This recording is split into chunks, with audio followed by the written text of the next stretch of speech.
नमस्कार, वंदे मातरम। दोस्तों, स्वागत है आप सबका सैनिक पाठशाला में। पीछे बोर्ड में आप देख पा रहे हैं आज के वीडियो के 4 अहम जानकारियां। दोस्तों, जब कोरोना काल में 18 महीने के लिए डीएडीआर को फ्रीज कर दिया गया था, नोशनली उसकी बढ़ोतरी दी गई थी। कब कब कितना कितना डीएडीआर का परसेंटेज में बढ़ोतरी हुआ था उन 18 महीनों के दौरान, और इसका फायदा अभी पेंशनर को मिल रहा है।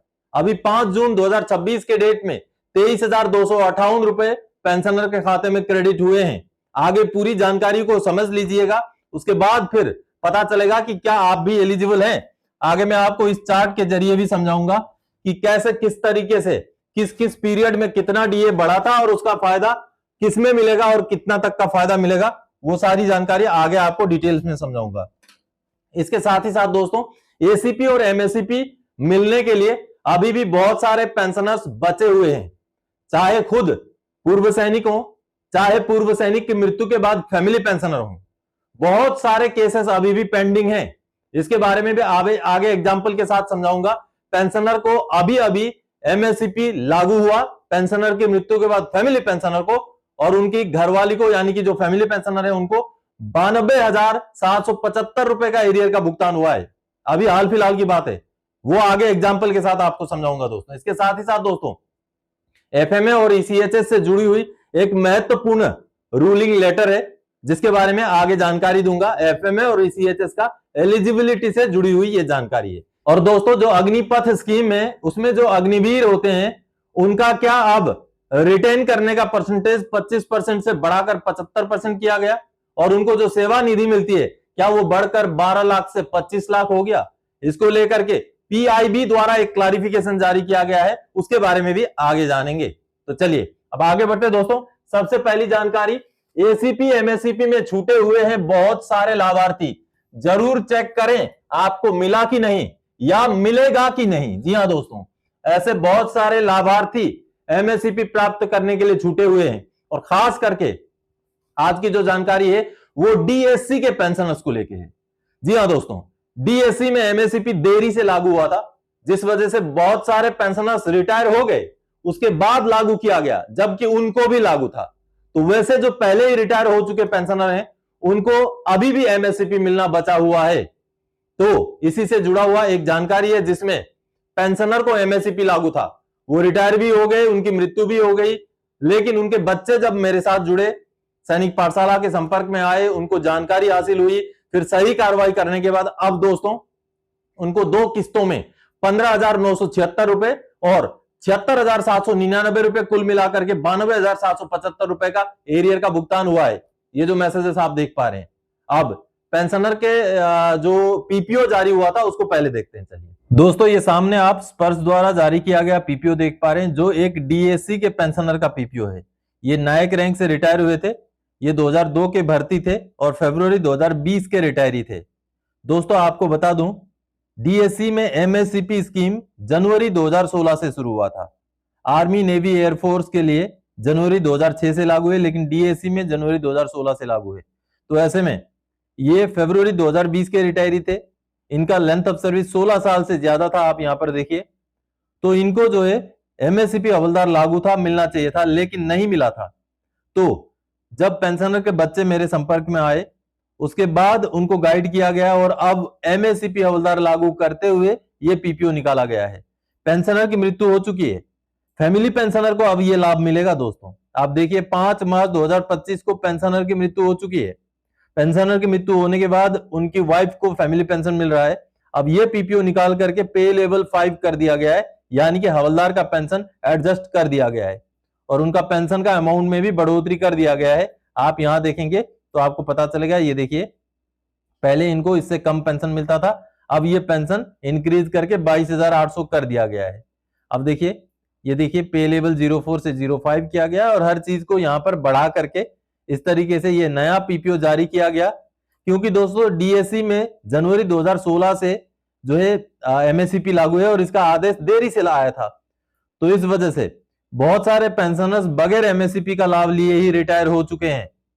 तो ऐसे में खास करके आप अगर डीएससी के पेंशनर हैं, जनवरी 2016 या उसके बाद के रिटायरी हैं, तो आपको जरूर चेक करना है क्या आपको एमएससीपी का फायदा मिल रहा है या क्या आपको एमएससीपी का फायदा मिल सकता है। उनका एमएससीपी रिवीजन हो करके उनको फायदा मिल गया, फैमिली पेंशनर ही क्यों ना हो वो।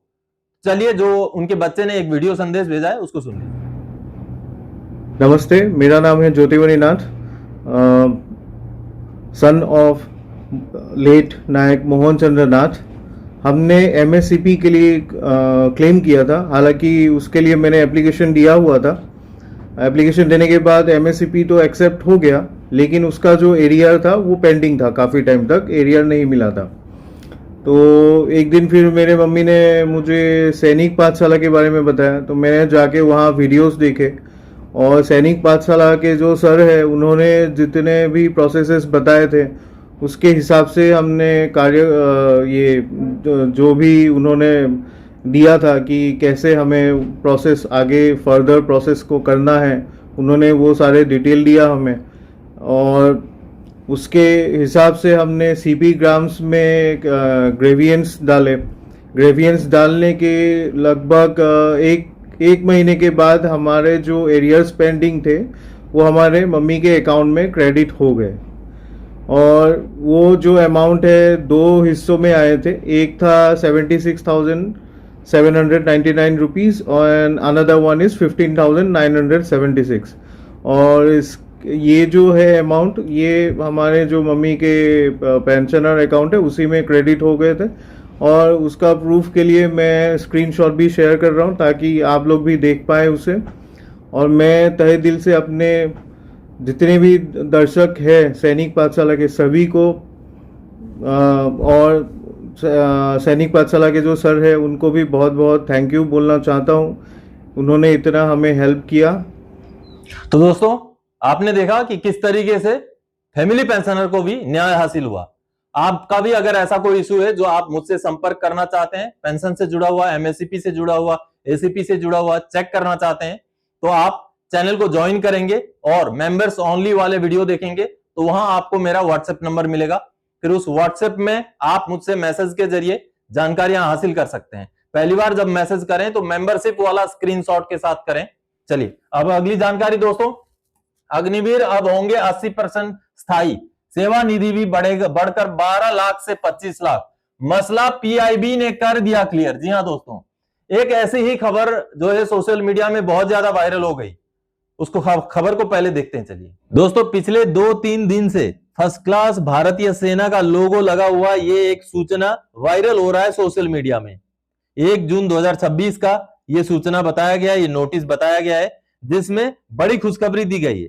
जी हां, यहां खुशखबरी ये दी गई है कि जो अग्निवीर हैं, यानी कि अग्निपथ स्कीम के दौरान जो भर्ती हुए हमारे जो जवान है, जो अग्निवीर हैं, उनका 25% के बजाय अब 75 से 80% को फौज में स्थायी किया जाएगा। ये पहले ये जानकारी दिया गया।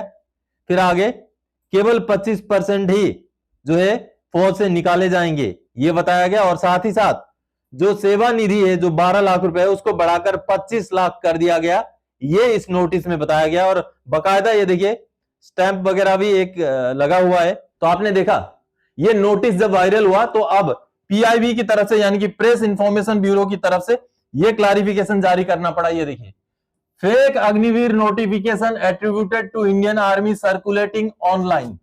फेक है ये, यही वाला जो अभी मैंने आपको दिखाया, ये बिल्कुल फेक है। अगर इस तरीके का डिसीजन लिया गया होता तो मीडिया में हंगामा हो जाना था, हो हल्ला हो जाना था, ये जानकारी और भी कई सारे सोर्स के जरिए आपको प्राप्त हो जाना था। लेकिन कोई भी रिलायबल सोर्स से आपको यह जानकारी नहीं मिल रही है। व्हाट्सएप में आ रहा है या कहीं आप फेसबुक वगैरह में हो सकता है देख रहे हैं, इंस्टाग्राम वगैरह में देख रहे हैं, लेकिन हकीकत में यह जानकारी बिल्कुल भी फेक है। इसलिए ऐसी जानकारियों पर भरोसा ना करें। चलिए अब अगली जानकारी की ओर आगे बढ़ते हैं दोस्तों। और अगली जानकारी है खुशखबरी। कोरोना काल में 18 महीने के दौरान बढ़े हुए 21%, 24% और 28% डीए का एरियर 23,258 का 5 जून 2026 को हो गया भुगतान। पेंशनर ने कहा शुक्रिया। जी हां दोस्तों, पहले मैं आपको यह चार्ट दिखाता हूं। ये देखिए, ये चार्ट है दोस्तों। जब डीआर जो है फ्रीज हुआ था, उस समय में 17% में फ्रीज हो गया था। जब कोरोना काल आया था तो 17% में फ्रीज हो गया। फिर बढ़ोतरी नहीं हुई, जाकर के 31% में खुला। और जो डीएडीआर की बढ़ोतरी हुई 31% तक, तो उसके बीच का किसी को भी एरियर नहीं मिला, अभी तक नहीं मिला है। ये मुद्दा चल रहा है, कई सारे संस्थाएं मांग भी रही हैं, लेकिन सरकार ने जब भी जवाब दिया है ना करके जवाब दिया है, हाँ नहीं किया अभी तक। लेकिन दोस्तों एक लेटर जारी हुआ था वित्त मंत्रालय का बीच में, जिसमें नोशनली यानी कि काल्पनिक तौर पर डीए का परसेंटेज को उन 18 महीने के दौरान बढ़ाया गया था। कितना किया गया था? जनवरी 2020 से जून 2020 तक के लिए 4% की बढ़ोतरी देते हुए, इसमें 4% की बढ़ोतरी देते हुए 21% किया गया था। फिर जुलाई 2020 से दिसंबर 2020 तक 3% की बढ़ोतरी देते हुए और 3% की बढ़ोतरी देते हुए 24% पहुंच गया था डीएडीआर, डीआर नहीं डीए। फिर जनवरी 2021 से जून 2021 तक 4% की बढ़ोतरी, टोटल 28%, इसमें 4% जुड़ गया था। तो इस तरीके से कुल मिलाकर के दोस्तों जून 2021 तक जो है डीए 28% पहुंच गया था। अब जो लेटर वित्त मंत्रालय ने जारी किया था, ये सामने लेटर देखिए।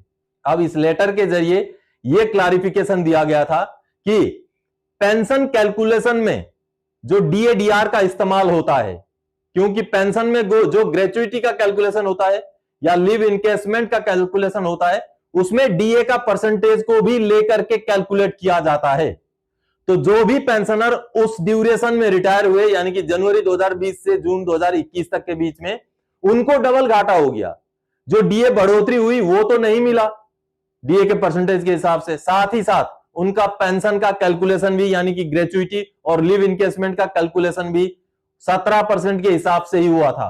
तो उसी चीज को कंपेंसेट करने के लिए केवल उन 18 महीनों के दौरान जो रिटायर हुए हैं, उन रिटायरीज के लिए ये नोशनल डीए के परसेंटेज जो है जारी किए थे वित्त मंत्रालय ने, ताकि उनको डबल घाटा ना हो और लिव इनकेसमेंट में और ग्रेच्युइटी में उनको इस पीरियड के हिसाब से, इस पीरियड के रिटायरी को इस पीरियड के इस परसेंटेज के हिसाब से लिव इनकेसमेंट और ग्रेच्युइटी का कैलकुलेशन हो सके।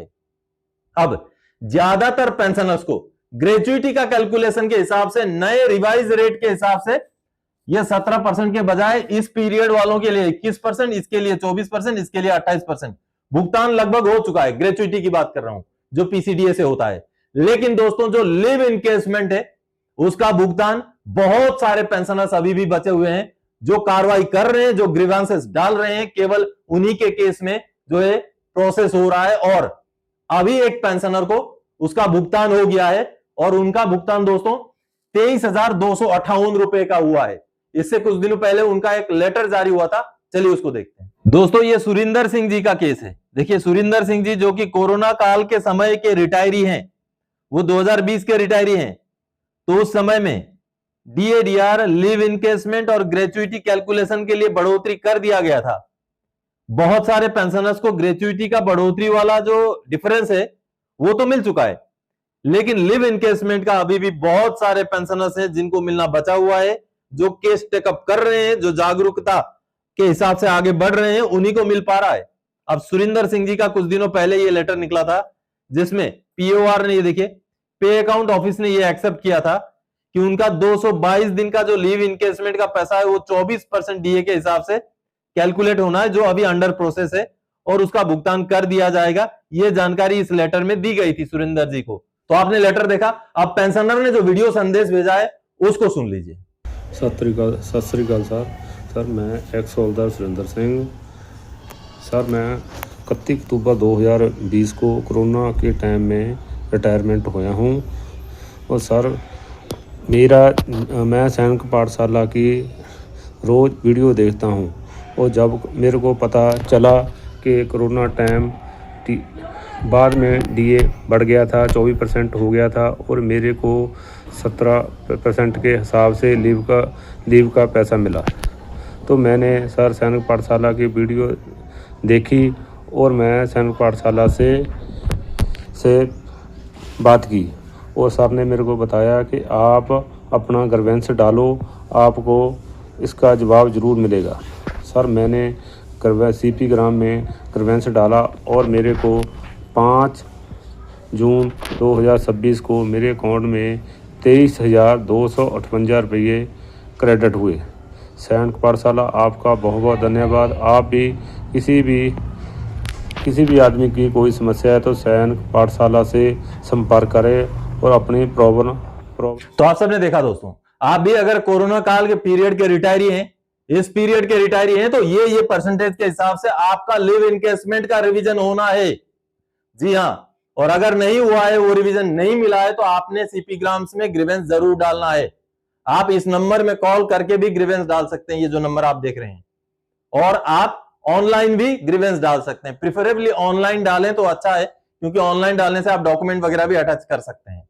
चलिए, अब ये लिव इनकेसमेंट इनको 222 दिन का था, और उनका जो डीए का डिफरेंस था 24% और 17% का था, तो उनको कितना मिला?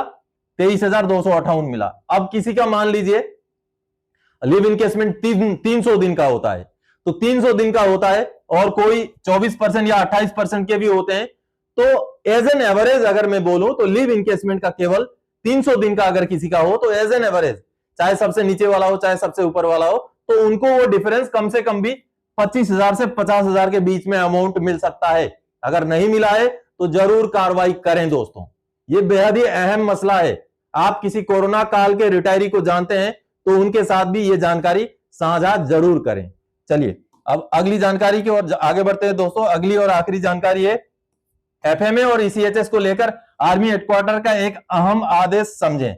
जी हां, एक अहम आदेश है ईसीएचएस और एफएमए के एलिजिबिलिटी को लेकर के। चलिए लेटर देखते हैं दोस्तों। आर्मी हेडक्वार्टर का ये थोड़ा पुराना लेटर है ये, लेकिन ईसीएचएस और एफएमए को लेकर के एक बहुत ही अहम और महत्वपूर्ण लेटर है। 21 दिसंबर 2017 का लेटर है। ईसीएचएस और एफएमए का रूल को लेकर के बहुत ही अहम और महत्वपूर्ण लेटर है। Advisory on fixed medical allowance. आप समझिए, it is certified that ECHS scheme is optional for all pre April 2003 retirees and joining of scheme is sole decision of ESM. यानी कि 2003 अप्रैल से पहले के जितने भी रिटायरी हैं, अप्रैल 2003 से पहले के, उनके लिए ईसीएचएस लेना उनके ऑप्शन के ऊपर डिपेंड करेगा। वो चाहे तो ले चाहे तो ना ले, उनका डिसीजन कंप्लीटली उन्हीं के ऊपर है। लेकिन आगे देखिए, as per IHQ of MODA army dated so and so, FMA is forfeited once an ESM joins the scheme. यानी कि अगर कोई भी ईएसएम, चाहे पहले का हो बाद का हो, कोई भी अगर ईसीएचएस स्कीम ज्वाइन करता है तो उनका एफएमए बंद कर दिया जाएगा।